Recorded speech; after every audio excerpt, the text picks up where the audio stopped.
45 brebis lacones dans les rues de Rodez, une image insolite et une première au pays des Rutaines. Ces animaux vont passer une partie de l'été sur des prairies qui appartiennent à la ville. En tout, 7 hectares d'herbe sont offerts à ces ovins. L'éco-pâturage, c'est une technique qui consiste à utiliser les animaux d'élevage pour gérer la pousse de l'herbe en zone urbaine et notamment pour éviter l'embroussaillement. Et ce qui est, je dirais, favorable pour les collectivités, c'est qu'on a un pâturage naturel qui ne consomme pas de carburant. La ville de Rodez a signé un partenariat avec le lycée public agricole de la Roque. L'établissement fait paître une partie de ses animaux dans les prairies. La commune assure le couvert.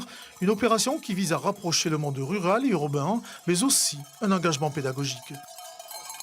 Même pour les élèves qui sont demain de futurs acteurs du monde rural, il faut absolument qu'ils puissent aussi savoir mieux communiquer justement avec le monde urbain de façon à ce que ces fossés ne se creusent pas et qu'on puisse comprendre et que chacun trouve sa place. Pour la ville, cette transhumance est aussi un symbole de respect de la nature et de la biodiversité. Depuis 2008, la municipalité est engagée dans une démarche de développement durable. Espace vert sans pesticides depuis 8 ans, label Villefleurie et Libellule et aujourd'hui l'éco-pâturage. Ça veut dire qu'on peut abandonner les machines pour revenir à la nature et qu'il n'y a rien de mieux pour débroussailler un lieu que des brebis.